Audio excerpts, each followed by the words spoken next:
Bonjour et bienvenue. Bienvenue dans l'émission, en direct de la charmante ville de Tübingen.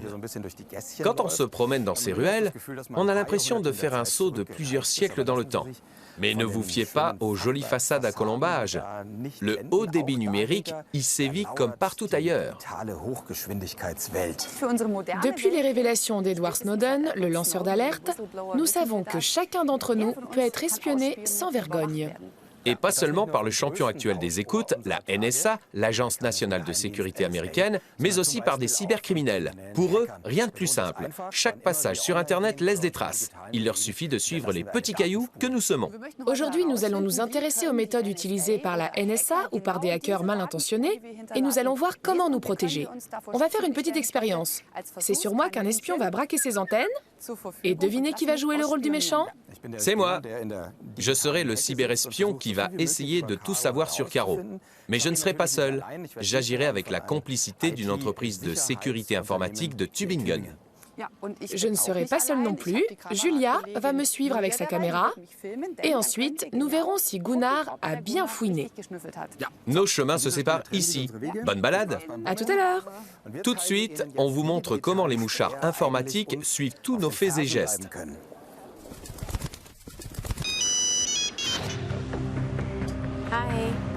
Appeler d'un portable, surfer sur le net, payer par carte bancaire, même se balader tranquillement en ville, tout ceci peut nous trahir.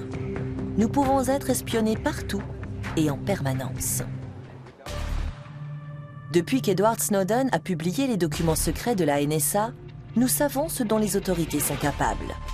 Les services de renseignement américains, mais aussi des cybercriminels, peuvent découvrir des tas de choses sur nous. Mais comment procèdent-ils? Piste numéro 1, le portable. S'il reste allumé, il indique l'historique des déplacements de son propriétaire. Il se connecte en effet régulièrement à l'antenne relais la plus proche, indiquant sa position exacte. Angela Merkel et François Hollande en ont fait les frais. En théorie, chaque conversation téléphonique peut être écoutée.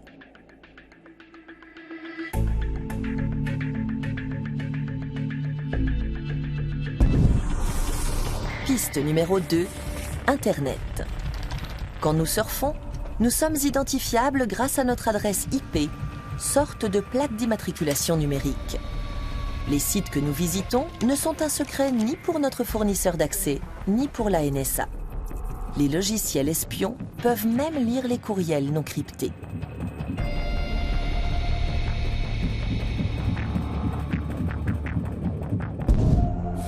Piste numéro 3, la carte de crédit. Pour nombre d'entre nous, payer par carte est devenu un geste quotidien. Sans le savoir, nous fournissons une somme de renseignements sur nous, car le vendeur conserve le détail de nos achats. La NSA aussi est au courant, puisqu'elle surveille en permanence le réseau bancaire international.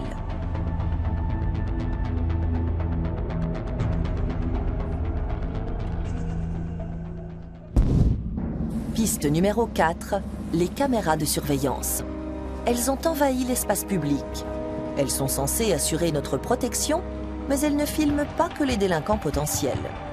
Avec le bon logiciel de reconnaissance faciale, tout le monde peut être identifié et atterrir dans les banques de données de la NSA.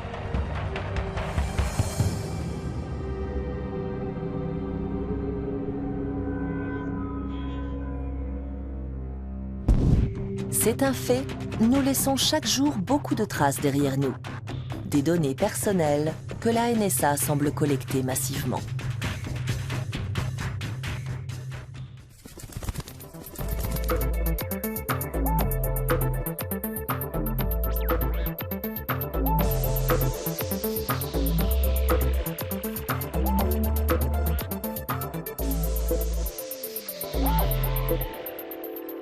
Retour à Tübingen. Nous commençons notre traque virtuelle de Caro. Je la connais, elle adore communiquer. Elle communique beaucoup et elle le fait sur tous les canaux. Donc, à mon avis, on ne devrait pas avoir trop de mal à suivre sa piste. Monsieur Schreiber, nous lui avons confié un ordinateur et un smartphone que vous avez infectés. Vous auriez pu tout simplement pirater son ordinateur personnel. Eh bien, si j'avais infecté son ordinateur, il aurait ensuite fallu le réinitialiser entièrement pour détruire les données et les traces. Et ce n'était évidemment pas le but. Vous ne vouliez pas saboter son disque dur. Voilà. Ces logiciels, elle aurait pu les attraper en surfant sur Internet? Ou bien s'agit-il de programmes très spécialisés?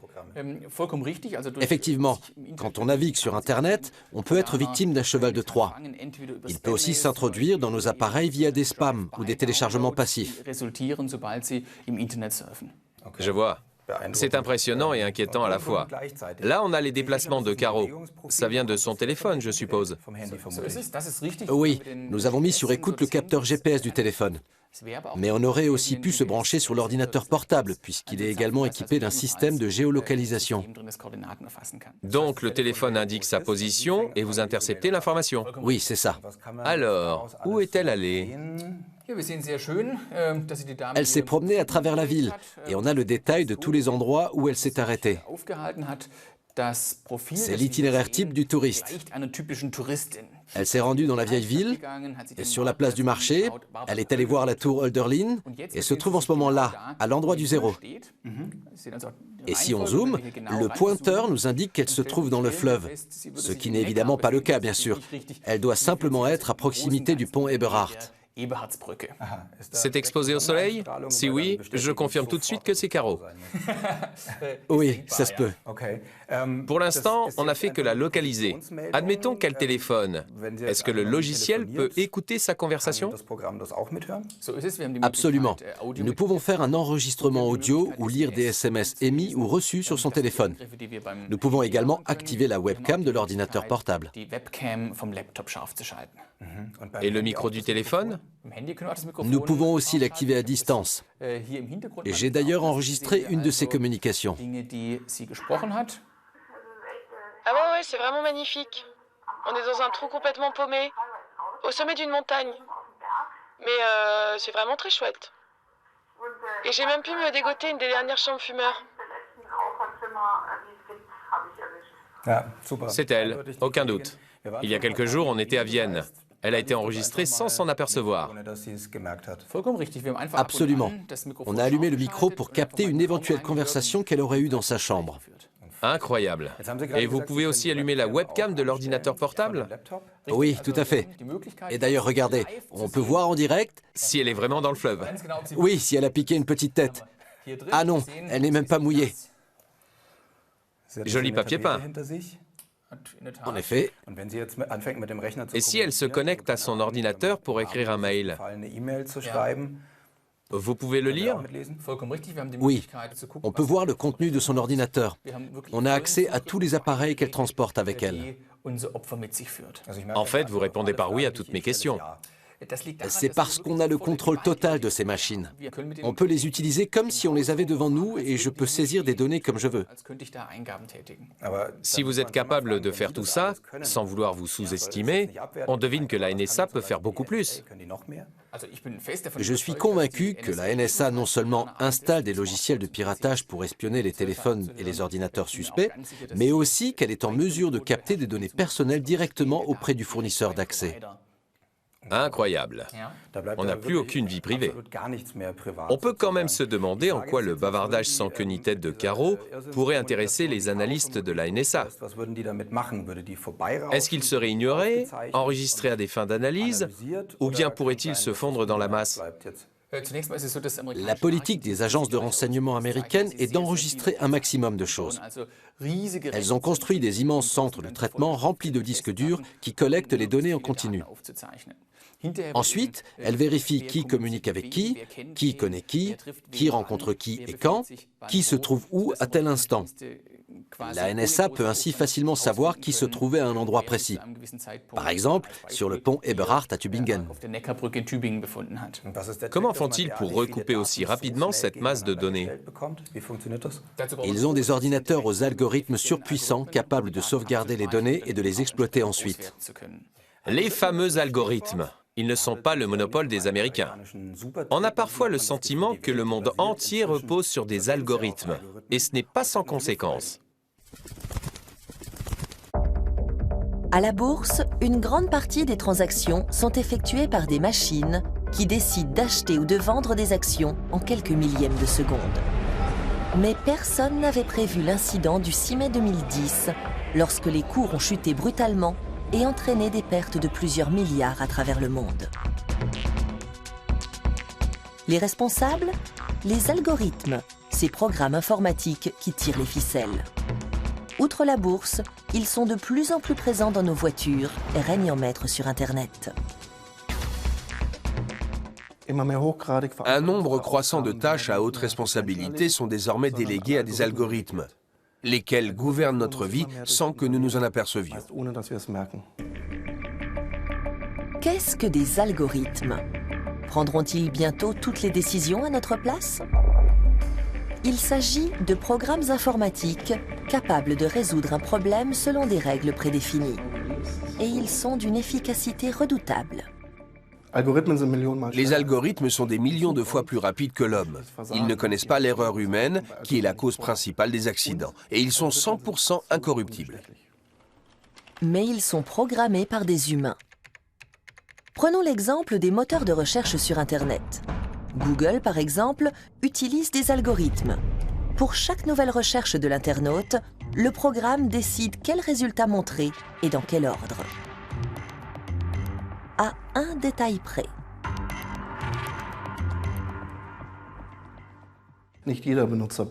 Chaque utilisateur ne se voit pas proposer exactement la même liste.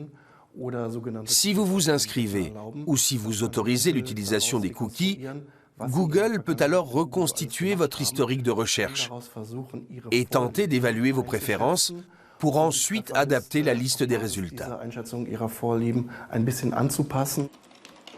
Google et d'autres fournisseurs d'accès collectent des données personnelles via les mots-clés que nous entrons. Ils les stockent dans une sorte de bibliothèque, lieu de résidence, genre, centre d'intérêt.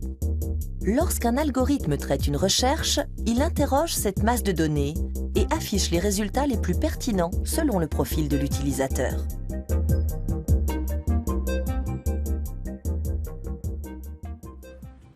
Ainsi, pour une recherche portant sur le mot « golf », le passionné d'automobile obtiendra le dernier modèle du fabricant allemand, tandis qu'un joueur de golf verra s'afficher des informations sur le sport du même nom.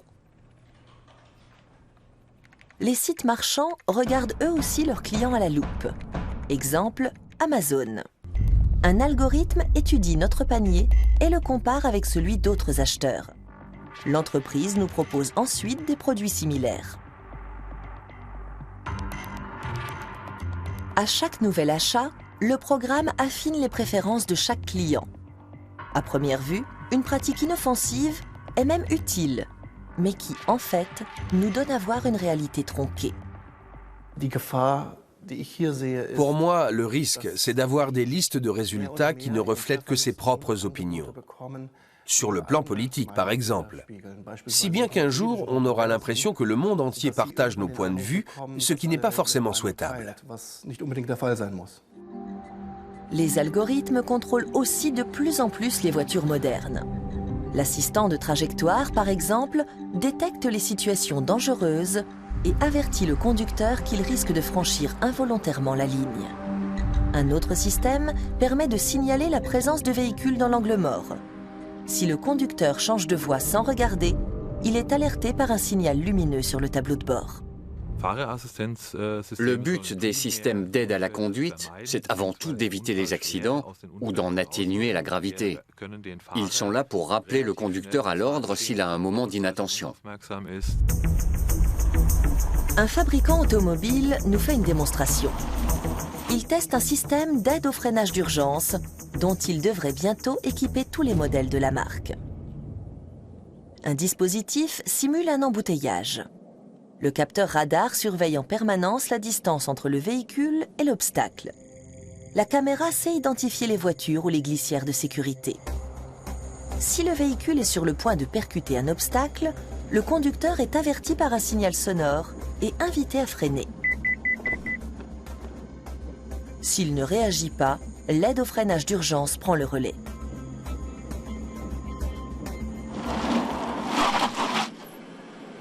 Le conducteur est-il encore maître au volant? Avec les systèmes d'aide à la conduite, l'automobiliste reste toujours maître de la situation. Il peut reprendre la main à tout moment, même lorsque le système d'aide est activé. En matière de sécurité routière, les algorithmes constituent un vrai progrès. Vont-ils aussi devenir incontournables dans d'autres secteurs ? Les algorithmes ne vont pas prendre le pouvoir. Le plus grand danger, à mon sens, ce sont les effets collatéraux. Prenez les transactions boursières en ligne. Les algorithmes n'ont pas volontairement fait chuter les cours. C'est arrivé parce qu'ils sont programmés pour se comporter comme un petit investisseur qui, au moindre signe de danger, panique et vend ses actions. C'est comme ça que les cours se sont effondrés. Les algorithmes se contentent d'obéir aux hommes. S'ils deviennent parfois des facteurs de risque, ils nous sont souvent d'un grand secours dans un monde de plus en plus complexe.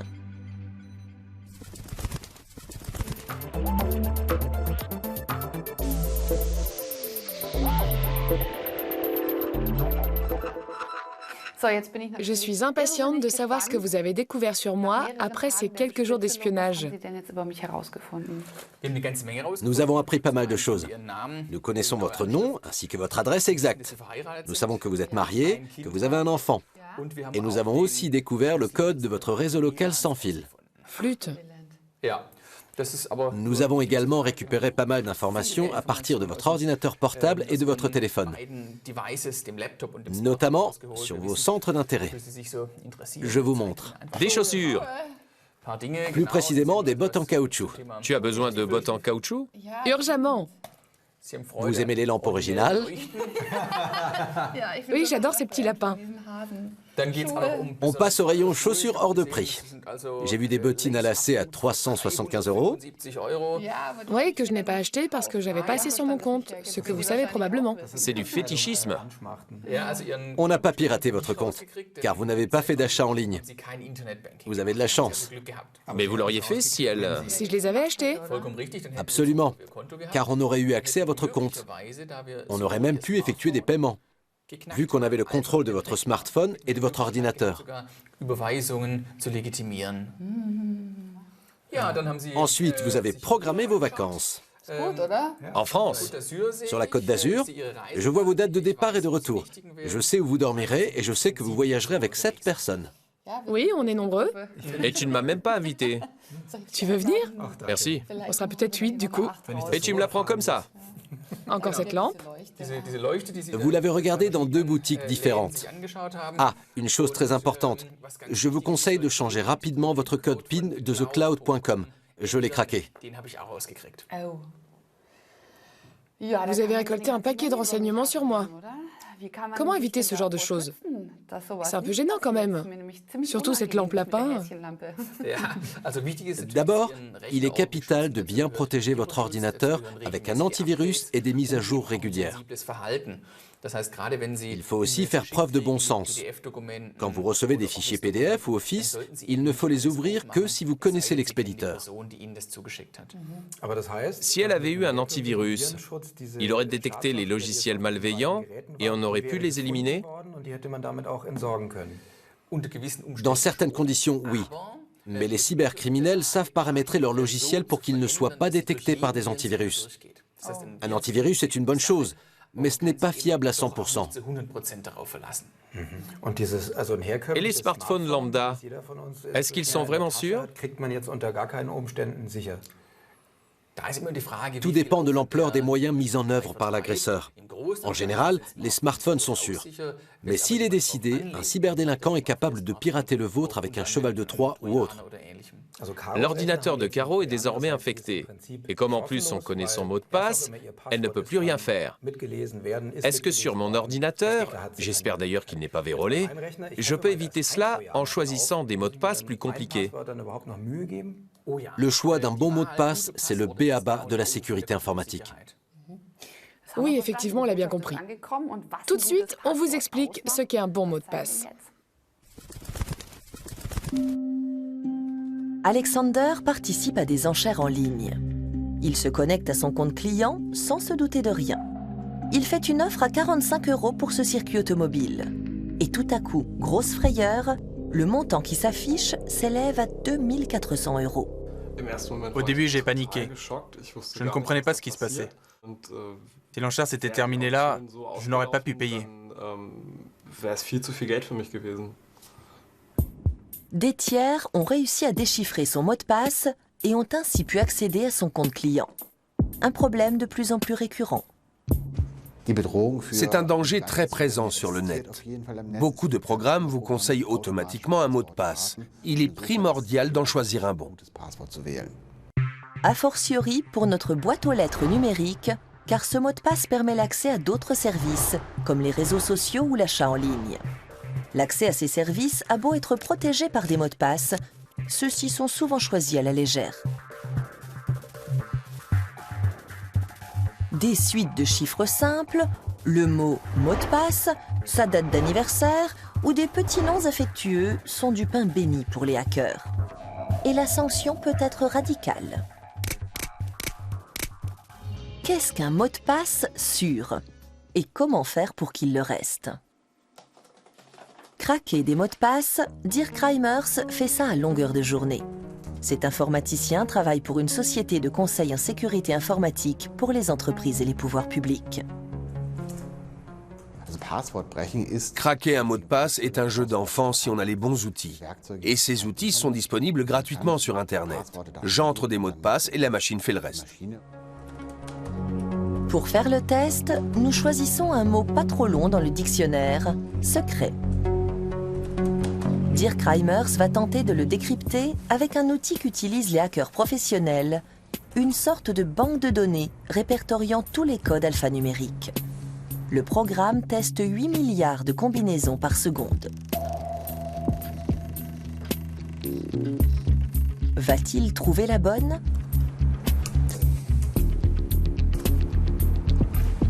Notre mot de passe est décrypté en un rien de temps. Les mots du dictionnaire, le programme les trouve tout de suite. Un code à 6 chiffres, il le craque en moins d'1 seconde.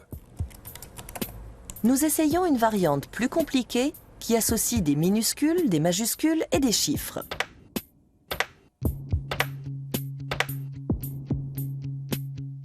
Ce mot de passe opposera-t-il une meilleure parade? Le programme de Dirk Reimers le trouve aussi en seulement 3 minutes et 40 secondes. Nous augmentons encore le degré de difficulté. Nous ajoutons des caractères spéciaux et un autre chiffre et nous mélangeons les 12 signes. Résistera-t-il à une cyberattaque? Pour ce troisième mot de passe, vous avez bien fait les choses. 12 signes, des majuscules, des caractères spéciaux. C'est très long à craquer. Trop long en tout cas pour que le jeu envahisse la chandelle. Le pirate chercherait une autre cible ou un autre moyen d'accéder à vos données. Le programme mettrait 123 ans à trouver le mot de passe, à moins qu'il ne tombe dessus par hasard, ce qui est peu probable. Mais comment se souvenir d'un mot de passe aussi compliqué? Imaginez cette phrase, pour mémoriser quasi infailliblement un mot de passe. Isolez l'initiale de chaque mot. Quasi devient le chiffre 4, l'article indéfini 1 devient le chiffre 1. On ajoute des caractères spéciaux au début et à la fin, et on obtient un mot de passe fiable. Mais peut-on l'utiliser pour tout? Utiliser toujours le même mot de passe est fortement déconseillé. Car si un cyberdélinquant arrive à s'introduire dans votre système, il aura alors accès à tous les services que vous utilisez. Il vaut mieux créer d'autres mots de passe sur le même modèle pour tous les sites web qu'on visite.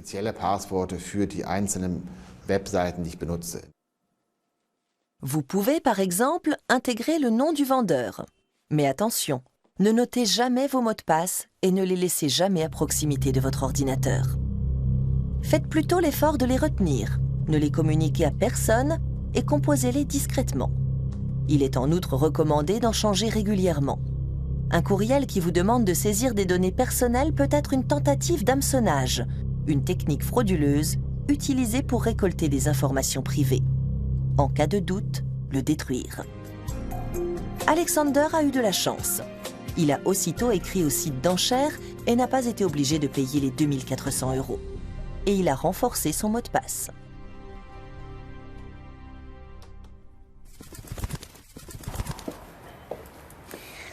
Tout ceci n'est pas tombé dans l'oreille d'une sourde. Dès que je rentre chez moi, je change 80% de mes mots de passe. C'est hallucinant tout ce que je divulgue comme info sur ma vie privée via mon smartphone ou mon ordinateur. Je suis complètement inconsciente. On préfère ne pas imaginer ce que la NSA, avec son budget faramineux, serait capable de glaner comme info sur Caro. Disons que le numérique est un univers impitoyable où règne la loi de la jungle et que nous sommes tous des proies sans défense. J'en fais trop, là? Non, ça résume parfaitement la situation. Si l'émission vous a rendu aussi parano que Gunnar et moi, venez en discuter sur Arte Future. On vous dit à la prochaine. À bientôt.